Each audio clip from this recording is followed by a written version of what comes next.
Talvinen terveys Rovaniemeltä. Meillä täällä pikkusen lunta onkin jo ehtinyt maahan sadeella. Mulla olisi täällä tämmönen aika hyvä yksilö. Komatsun 855, vuosimalli 2017. Tunnit oli semmonen 19 290 tuntia. Ja tässä on ihan kattavat varusteet. Tämä on normaalista 30 nosturi on tässä. Ja sittenhän tässä on keskusrasvari löytyy. Ja Comfort Ride muun muassa. Eli hytiostus on mukana, eli tosi hyvä plussa on se. Ja 4 pankollahan tämä tulleepi. PSX 40 on myös tietokoneena. Aurinkoverot löytyy ja tietenkin täyttöpumput. Mutta tässä voitaisiin tälleen nopeasti vähän tätä ulkosta habitustakin vähän katsella. Eli kuvan teloilla tulee. Tässä näkyy vähän renkaita. Semmoiset ihan ok renkaat on kuluneet jonkun verran. Mutta hyvät näille tunneille kuitenkin. Ja sisäpuolelta ei näy repeämiä. Entäs vastapuolelta? Ainakaan täältä ei näy repeämiä. Siinä onkin keskusrasvari säiliö sitten. Täällä on sitten itse asiassa 2 vähän huonommassa kunnossa olevaa rengasta, mutta toki nämä vaihdetaan. Ei ole ongelma. Ja sitten mennään tänne taaksepäin. Karikat on aika hyvässä suoruudessa.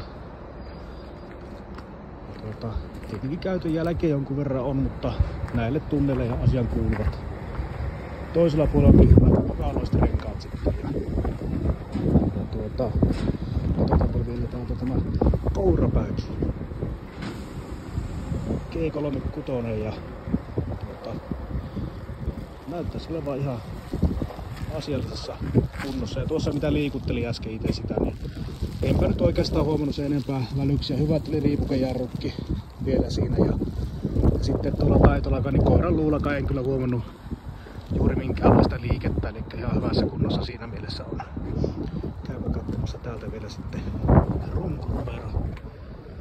Sieltä noin ja toisen puolen telaat sitten kanssa ja renkaat. Nämä on ihan asiallisessa kunnossa myös sitten ja konepeittokin siistissä kunnossa. Etuverkossakaan ei oikeastaan, keulasuojassakaan oikeastaan ole jälkiä. Vepastopellat testasin tuossa äsken, ihan hyvin toimii. Ja muutenkin kaikki tuntuu tässä koneessa olevan ihan kunnossa. Ei ollut aktiivisia hälytyksiä mitään. Ja mennäänpä tästä tänne sisällekin vielä vähän katselemaan. Näin. Ja täältä sitten yleisilme ihan semmonen ok kaikkinensa. Mennään tähän kuskin paikalle. Sitten ratti löytyy tietenkin. Ja sieltä me nähdään tuntimääräkin sitten. Tämmönen peli mulla olisi täällä Rovaniemellä, että hei muuta kuin tervetuloa kahtelemaan vaan ja kannattaa tulla kokeilemaan. Ei muuta kuin kiitoksia ja palaamme taas asiaan.